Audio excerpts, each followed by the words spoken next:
Hello everyone, welcome to success with Rai academy. और आज है 7 अप्रैल 2025 के इंडियन एक्सप्रेस के एडिटोरियल पेज को हम इस वीडियो में डिस्कस करने वाले हैं उन सभी आर्टिकल्स के साथ जो आज इस पेज पर दिए गए हैं। जो शॉर्ट आर्टिकल हैं वो 2 दिए गए हैं और जो लॉन्ग आर्टिकल हैं वो यहाँ पर 2 दिए गए हैं। तो लगभग चारों आर्टिकल को हम डिस्कस करेंगे। और इससे पहले हम आपको बता दें कि आप लोग जो सिविल की प्रिपरेशन करते हैं, यूपीएससी की प्रिपरेशन करते हैं, उन्हें पता होगा कि द हिंदू बेस्ट बोला जाता है। द हिंदू बेस्ट है, द बेस्ट है। लेकिन अगर आपको द हिंदू उपलब्ध नहीं हो पाता, बहुत से अभी भी ग्रामीण इलाके ऐसे हैं जहां पर हमारे भाई बहन तैयारी करते हैं लेकिन उनको द हिंदू उपलब्ध नहीं हो पाता है, वो ऑनलाइन आते हैं। लेकिन ऑनलाइन में आप पेपर को जब पढ़ने बैठेंगे ना तो आपको बहुत दिक्कत होती है।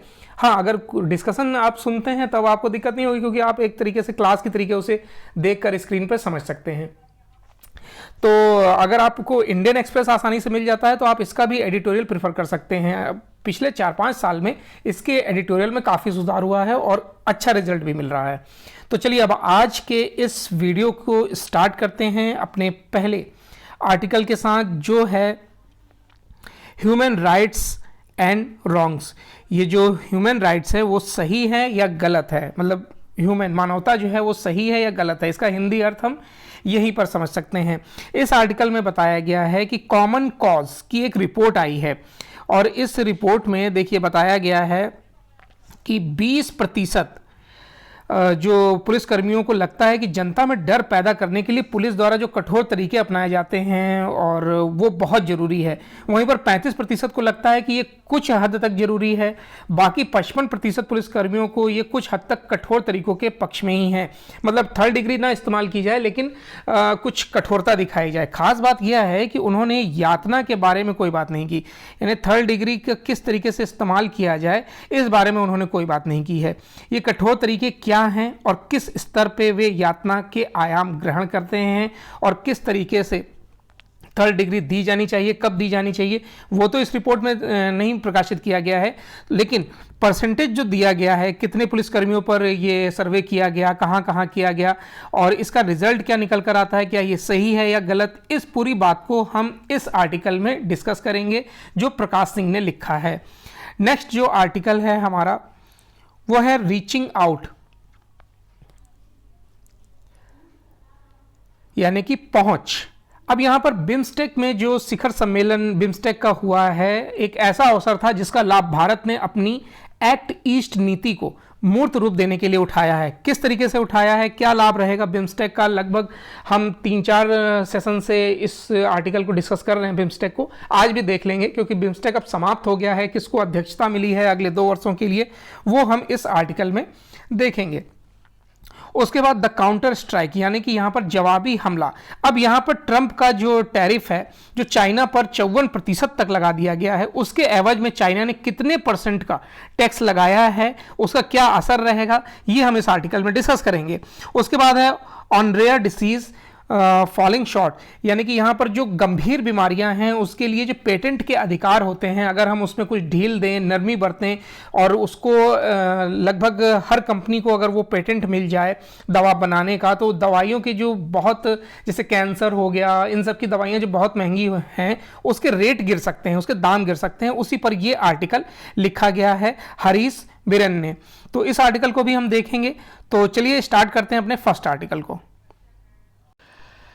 यहां पर पहला आर्टिकल है ह्यूमन राइट्स एंड रॉन्ग्स। यहां पर प्रकाश सिंह बता रहे हैं कि common cause a reputed NGO in collaboration with a Lokniti programme of the centre for the study and development society यानी CSDS released a comprehensive report on police torture and accountability on March 26।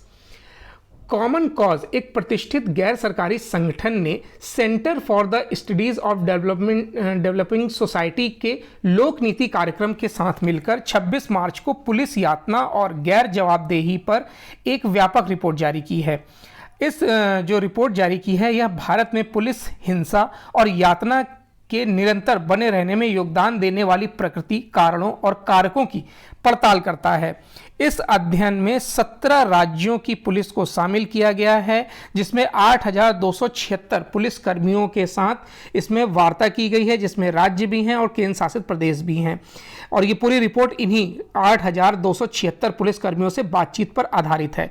निष्कर्षों में कुछ हद तक परेशान करने वाली बातें भी सामने आई हैं और कुछ राहत देने वाली बातें सामने आई हैं। Torture has been defined in the UN convention 1984। संयुक्त राष्ट्र कन्वेंशन 1984 में यातना को इस प्रकार परिभाषित किया गया है कि कोई भी कार्य जिसके द्वारा किसी व्यक्ति को जानबूझकर गंभीर दर्द या पीड़ा, चाहे वह शारीरिक हो या मानसिक हो, पहुंचाई जाती है, जैसे कि उससे या किसी तीसरे व्यक्ति से जानकारी या स्वीकृति प्राप्त करना, उसे तीसरे व्यक्ति ने किया है या करने का संदेह है, या किसी तीसरे व्यक्ति को डराना या मजबूर करना, या किसी तरह का भेदभाव के आधार पर भी कारण से जब ऐसा दर्द या पीड़ा किसी सरकारी अधिकारी या आधिकारिक क्षमता में काम करने वाले अन्य व्यक्तियों को होती है तो उसको उकसाने की प्रवृत्ति बोली जाती है। भारत में 1997, यहां देखिए लिखा गया है, भारत में 1997 में यातना के विरुद्ध संयुक्त राष्ट्र कन्वेंशन पर हस्ताक्षर किए, लेकिन इसकी पुष्टि नहीं की। इसका अर्थ है कि यह कानूनी रूप से भारत के लिए बाध्यकारी नहीं है, मतलब यातना देना है नहीं देना है, इस पर संयुक्त राष्ट्र का एक चार्टर है जिस पर भारत ने हस्ताक्षर नहीं किए। तो अब जब हस्ताक्षर नहीं किए तो यानी कि वो यातना देने के लिए पूरी तरीके से स्वतंत्र है। आगे पैराग्राफ में बताया गया है, the report brings out 20% of the police personal feel that it's a very important. Report में बताया गया है कि 20% पुलिस कर्मियों को लगता है कि जनता में भय पैदा करने के लिए पुलिस द्वारा कठोर तरीकों का इस्तेमाल करना बहुत महत्वपूर्ण है, और अन्य 35% को लगता है कि यह कुछ हद तक महत्वपूर्ण है। वहीं दूसरे शब्दों में 55% पुलिस कर्मियों को लगता है कि कुछ हद तक कठोर तरीकों के पक्ष में रहना उनके लिए सही है। खास बात यह है कि उन्होंने यातना के बारे में कोई बात नहीं की कि उनको कितनी यातना दी जानी चाहिए, कठोरता अपनानी चाहिए, इस पर तो उन्होंने बोला, लेकिन यातना किस हद तक दी जानी चाहिए इस पर उन्होंने कोई भी बात नहीं की है। ये कठोर तरीके हैं क्या और किस स्तर पर ये यातनाएं दी जानी चाहिए, ये भी इस रिपोर्ट में स्पष्ट नहीं किया गया है। क्योंकि पुलिस कर्मियों ने इस पर खुल के बात की ही नहीं। इन केस इन्वॉल्विंग सेक्सुअल, यौन उत्पीड़न और बच्चों की चोरी से जुड़े मामलों में 4 में से 1 पुलिसकर्मी भीड़ की हिंसा को उचित ठहराते हैं, जिसका अर्थ है कि उन्हें ऐसे मामलों में भीड़ द्वारा जज, ज्यूरी, निष्पादक की भूमिका निभाने में कोई आपत्ति नहीं है। देखिए कई बार क्या होता है कि बच्चा चोरी करते समय जो लोग पकड़ लिए जाते हैं उनको जनता कठोर दंड देती है, मारती है, तो वो पुलिसकर्मी उसको कहीं ना कहीं सही मानते हैं। एक और परेशानी करने वाली बात यह है कि 22% पुलिसकर्मी हैं वो ये मानते हैं कि खतरनाक अपराधियों को मारना उन्हें कानूनी मुकदमा चलाने से बेहतर है। लेकिन यह भी एक तथ्य है कि 74% पुलिसकर्मियों का मानना है कि कोई भी अपराधी कितना भी खतरनाक क्यों ना हो, पुलिस को उसे पकड़ने की कोशिश करनी चाहिए, उचित कानूनी प्रक्रिया का पालन करने की कोशिश करनी चाहिए। यहाँ एनकाउंटर की बात हो रही है कि अगर कोई आपराधिक व्यक्ति है, अगर उसको मार भी दिया जाता है तो कानूनी प्रक्रिया में 4, 5 साल, 10 साल कानूनी प्रक्रिया चलने से अच्छा है कि उसको मार दो, एनकाउंटर कर दो। और वहीं पर कुछ पुलिसकर्मियों का मानना है कि नहीं, उन्हें पकड़ना चाहिए, मानवता दिखानी चाहिए, जो ह्यूमन राइट्स हैं उसका पालन किया जाना चाहिए। ये सब बातें यहाँ निकल कर आ रही है। अगर हम अजमल कसाब की बात करें जो 26/11 मुंबई हमले में पकड़ा गया था, उसको कितने दिन तक भारत सरकार ने रखा और उस पर केस चला, उसको वकील उपलब्ध कराया गया, लेकिन अंततः उसको फांसी दी गई। तो क्या जबकि वो ऑन स्पॉट पकड़ा गया था, उसे मुश्किल से हफ्ते भर के अंदर ही फांसी दे देनी चाहिए थी। आप इस पर क्या राय रखते हैं ये जरूर बताइएगा कमेंट के माध्यम से। अब हम नेक्स्ट पैराग्राफ पर आते हैं। On the use of third degree method 30% of police personnel said that these are justified towards the accused in serious criminal cases. Third degree के तरीकों के इस्तेमाल पर 30% पुलिसकर्मियों ने कहा है कि गंभीर आपराधिक मामलों में अपराधियों के खिलाफ ये तरीके उचित हैं।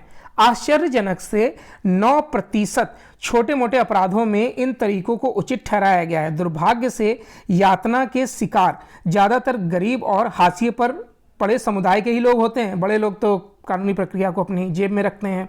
आमतौर पर निशाना बनाए जाने वाले समूह आदिवासी, दलित, मुसलमान वे लोग हैं जो पढ़े लिखे नहीं होते हैं, झुग्गी झोपड़ियों में रहते हैं।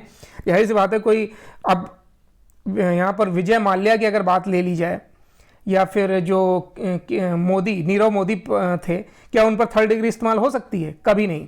और वहीं पर एक दुकान से अगर एक बिस्कुट का पैकेट भी चुराता हुआ एक गरीब पकड़ लिया जाए तो उस पर थर्ड डिग्री क्या, फोर्थ, फिफ्थ, सिक्स्थ सब डिग्री इस्तेमाल हो जाएंगी। नेक्स्ट पैराग्राफ में आते हैं। देखिए बहुत अच्छा आर्टिकल है, इसमें इतने डाटा दिए गए हैं। कस्टोडियल डेथ, हिरासत में हुई मौतों के आंकड़ों में विभिन्न एजेंसियों द्वारा प्रस्तुत आंकड़ों में विसंगतियां देखी गई हैं। जितनी रिपोर्टें पेश की गई हैं सब में अलग अलग बातें की गई हैं। 2020 में राष्ट्रीय अपराध रिकॉर्ड ब्यूरो यानी national crime records bureau NCRB ने 76 मामले दर्ज किए थे। ऐसे 76 मामले दर्ज किए थे, जबकि राष्ट्रीय मानवाधिकार आयोग ने the national campaigning against torture national human rights ने ऐसे 70 मामले दर्ज किए थे। वहीं पर national campaign against torture NCAT ने ऐसे टोटल 111 केस दर्ज किए थे। यह चौंकाने वाला खुलासा वर्ष 2018 से 22 के दौरान पुलिस हिरासत में हुई मौतों में एक भी दोषी को सजा नहीं मिली। पुलिस हिरासत में इतनी मौतें हो गई, 76, 70, 111, लेकिन इन पुलिसकर्मियों को, एक भी पुलिसकर्मी को यहां पर मौत की सजा नहीं दी गई है।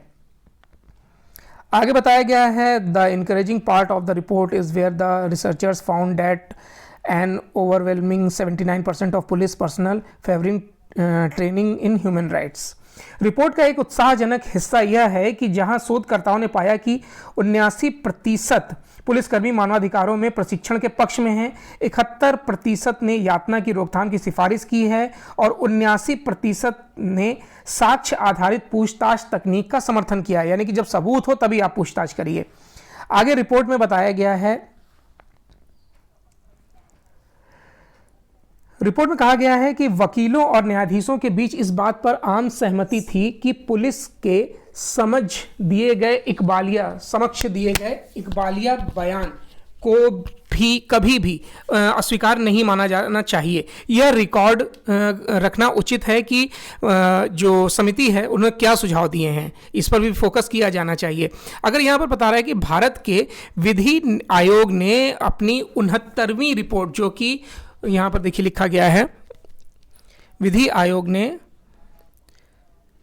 अपनी 69वीं रिपोर्ट जो 1977 में पेश की गई थी, उसमें वरिष्ठ पुलिस अधिकारियों के समक्ष दिए गए इकबालिया बयान को स्वीकार करने के लिए भारतीय साक्ष्य अधिनियम में धारा 26A को शामिल करने का प्रस्ताव रखा गया था। The study included in depth interviews, अध्ययन में डॉक्टरों, वकीलों, न्यायाधीशों के साथ गहन साक्षात्कार शामिल थे, जिसका काम पुलिस और हिरासत में लिए गए लोगों से बातचीत करना होता है। मजिस्ट्रेटों को गिरफ्तार व्यक्तियों के साथ बातचीत करते देखना बहुत दुर्लभ था। वास्तव में एक वकील ने मजिस्ट्रेट के बारे में बताया कि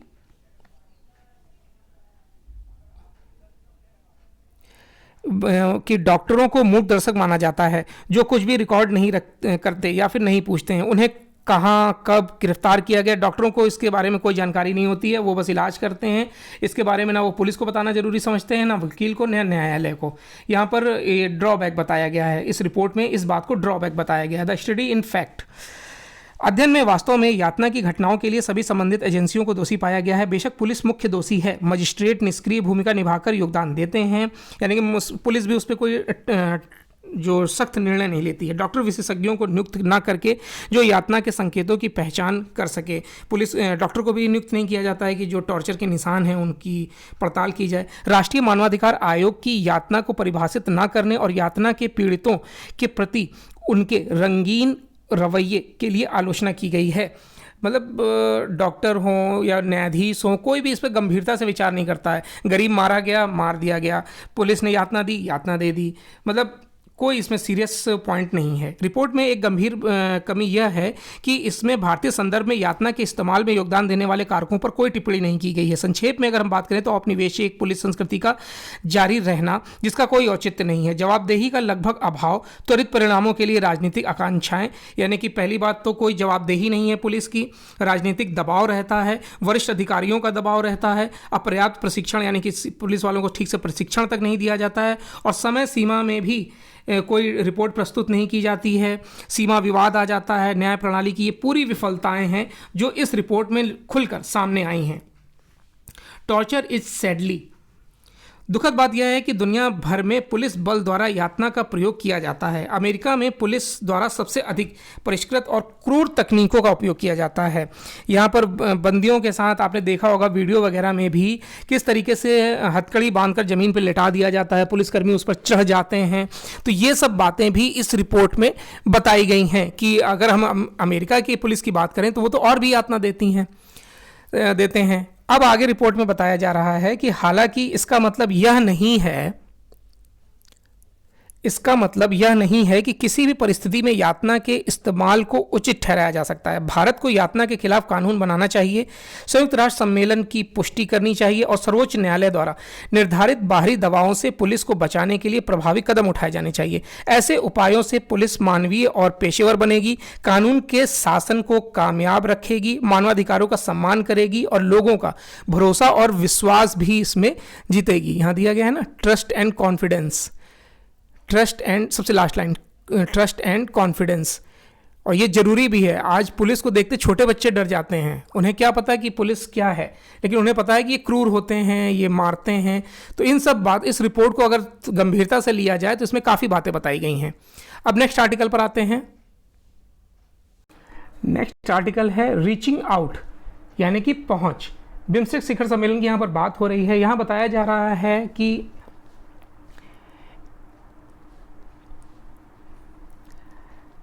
थाईलैंड के साथ भारत के द्विपक्षीय संबंधों को रणनीतिक स्तर तक बढ़ाते हुए बंगाल का जो ये क्षेत्र है, बंगाल खाड़ी का जो क्षेत्र है, बहुक्षेत्रीय तकनीक और आर्थिक सहयोग के लिए बंगाल की खाड़ी की पहल या बिम्स्टेक को एक नया प्रोत्साहन देते हुए प्रधानमंत्री नरेंद्र मोदी ने एक्ट ईस्ट पॉलिसी नीति को मजबूत किया है। भारत के साथ भारत के क्षेत्रवाद को गहरा संकेत दिया है। शिखर सम्मेलन ने दो महत्वपूर्ण जो पड़ोसी हैं भारत के, यहाँ पर बांग्लादेश और म्यांमार,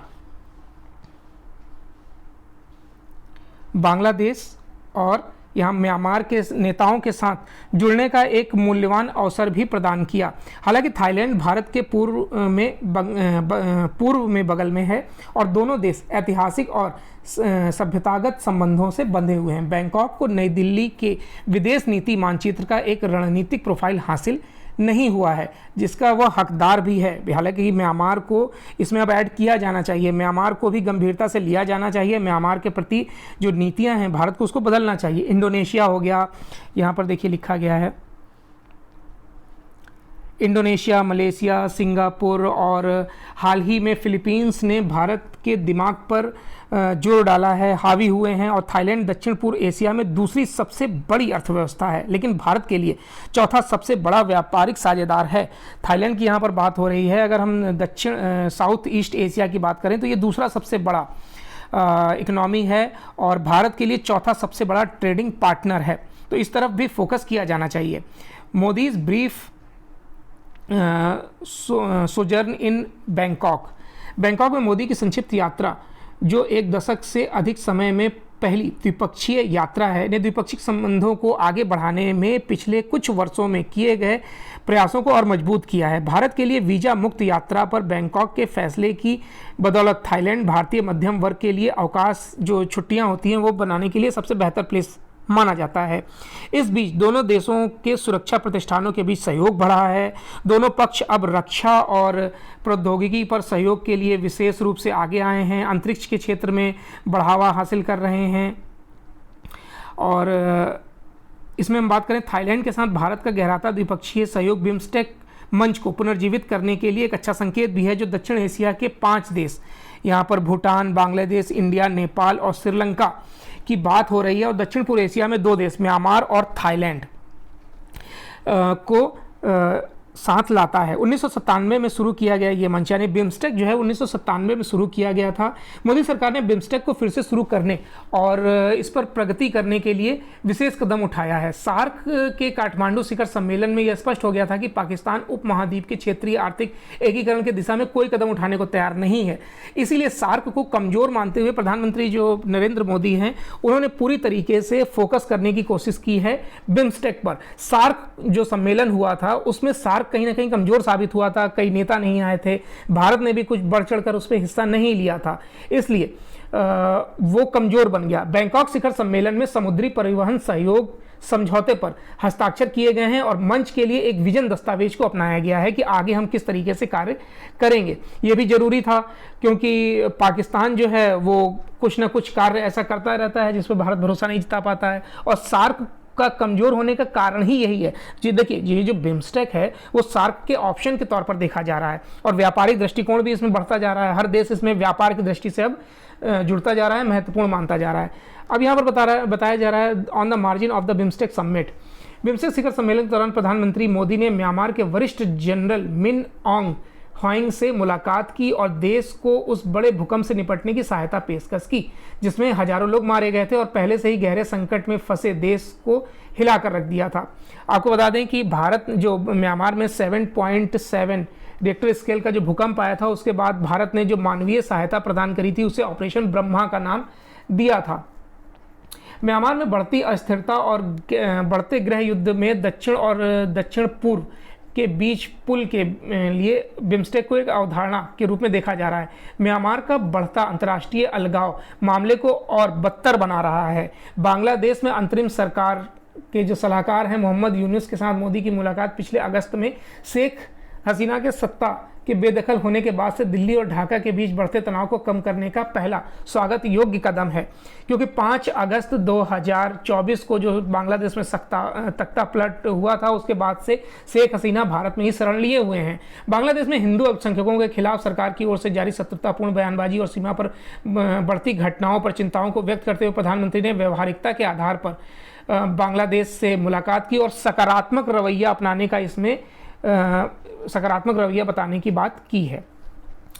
अब यहाँ पर नेक्स्ट आर्टिकल पर आते हैं जो इम्पोर्टेंट आर्टिकल है ये भी, और टैरिफ वॉर पर हम लगातार डिस्कशन कर भी रहे हैं और आज है ये द काउंटर स्ट्राइक यानी कि जवाबी हमला। यहाँ पर ट्रंप के टैरिफ के प्रति चीन की जवाबी कार्रवाई वैश्विक व्यापार युद्ध में ईंधन का काम करती है, जिसके मुख्य प्रतिद्वंदी दुनिया के शीर्ष 2 अर्थव्यवस्थाएं हैं। यानी यहाँ पर अमेरिका और चाइना के बीच जो ट्रेड वॉर है वो बढ़ती जा रही है। The slapping on 34% duty on by China on all goods import from the US। China द्वारा अमेरिका से आयातित यानी कि जो चाइना अमेरिका से मंगाता है सभी वस्तुओं पर 34% शुल्क लगाने का आश्चर्यजनक निर्णय लिया गया है। ये निर्णय तब लिया